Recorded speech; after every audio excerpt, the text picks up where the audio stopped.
Right, welcome to this very cold winter's morning in Johannesburg. We've got the Jaguar XE here with an R Sport package. In a 2-litre diesel version.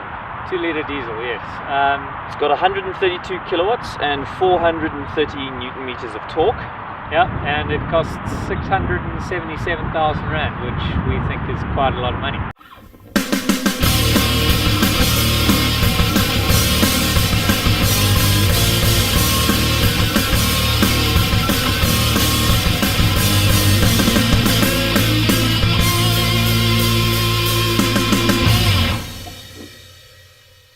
The selling point though for this car is going to be the looks. Yeah, it's going to be the exterior looks. It looks. It's just got more presence, I think, than most of its competitors. It feels slightly wider, a bit more butch. Yeah. And particularly with the R Sport package, it really does stand out from the crowd. It's got a very aggressive looking front end. It does, which is great. And I think it's great for Jaguar, who are, let's be honest, particularly in this country, a bit of a fringe brand. Yeah, very much so. So having something that does stand out from the crowd is great. Yeah, it's going to work. And I think will attract its niche market quite nicely. Yes, anyone who's prepared to spend a lot more than the equivalent BMWs. Yes, exactly. Will be quite happy with one of these. Okay, so sitting inside. First of all, the thing that hits me is the massive steering wheel. Do you think it's massive? I think it's quite. It looks very chunky. This center part is rather large. It's typically current Jaguar. Yeah. Which I quite like. Yeah, I agree. I think it looks chunky, but it didn't feel big. No. It's. I don't know. It's got a presence of being quite large, but actually from a usability point of view, it's great. The other good things I think about this interior are these side vents. I think are really great with the little Jaguar sign in the middle. I think that's brilliant. The dashboard, the way it sweeps around like that. This curve around the edge of the doors that sweeps around the whole way it's brilliant. It's such a great design. It really is a great design. Yeah. But then there are things that I think the car falls down quite heavily on. Like this.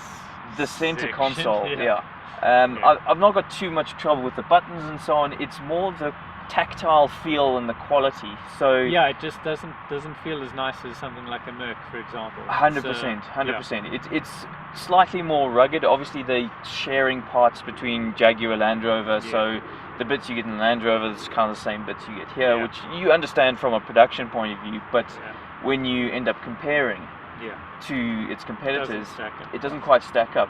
I do quite like this design here. I think it's very nice and simple, eh? It's very nice and simple. It almost feels 80s futuristic, but done properly. Done in the future. Done actually in the future with proper materials. Whereas the gear lever, I think, is what really lets this whole thing down. It's both the best and worst part of the interior, because it's such an event when it comes out of the. It is. But it's plastic. And then you touch it and you're like, it is. If this was like actual aluminium or something like that, it would be amazing. It would be brilliant. But it looks brilliant in a video because it's nice and shiny, and then you actually touch it and it's really disappointing. The same with I find the start stop button. It's the same. It's the same. It's just slightly disappointing. But actually to sit in very comfortable. Like the very seats. Comfortable. Nice place to sit. Very nice place to sit. And the back is quite spacious. Yes. We've had some people back there and they had space.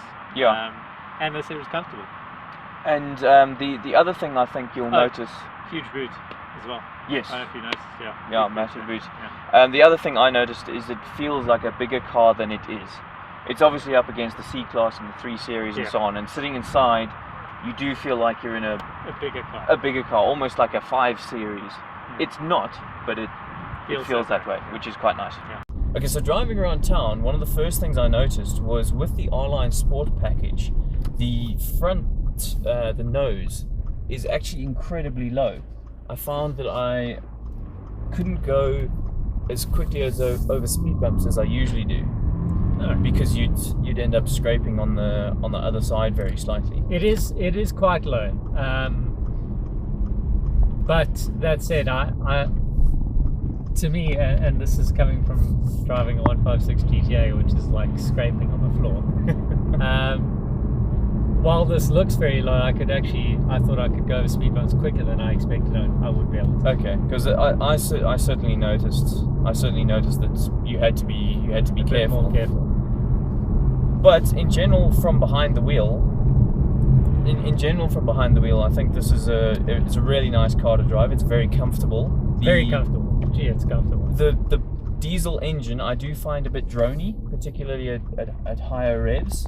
I'll agree with you at higher revs, but if you're on a freeway and you're cruising, you won't notice. Dead quiet. I think that's what this car does so well, is freeway cruises. If you're, say, a rep and you need to go up and down the highway doing 1 million miles every day, oh, what a pleasure this car will be for you. Oh yeah. Like, it's... I don't know how many reps can afford a 677,000 rand Jaguar. No, they probably can't. But yeah. if you're the CEO who needs to do a lot of mileage, this car will eat up the miles, no problem. It's really good for that. Steering feel, you don't get an awful lot, but it's an electronic system. You're never going to get steering feel, and it's a big car. It's about the equivalent of Merc's. Yes. Yeah, it is in terms of dynamic vehicle dynamics. Yeah, exactly. The steering wheel feels great in your hands, though. The flappy paddles are horrible plastic, but the actual gear change works really, really well. Yeah, if you're in sports mode on the gearbox and dynamic driving mode on the vehicle dynamic selecting, that's the best mode to be in from a smoothness point of view. It is. It really is. It is actually a better one. It's odd because if you're willing to change gear yourself, put everything into the sport mode. Put it all into sport mode, because driving around town, that's when the car is the smoothest. In normal mode, you take off from a traffic light and it kind of thinks about, it's a Land Rover Jaguar gearbox, and they're just not good at the moment. Yeah, they're just a bit dopey. They're very dopey. But in sport, that's the way to combat it. Yeah, you can. And the gear changes are slick.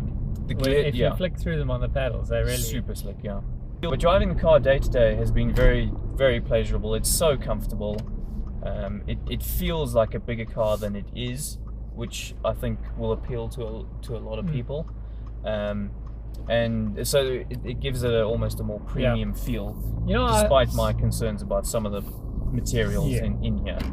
What I really like about a Jaguar, and this is, I think, a conscious decision, and it's almost a British sort of saloon thing that they do, is you're sitting quite low. I mean, you're not like poking through the sunroof. Yeah.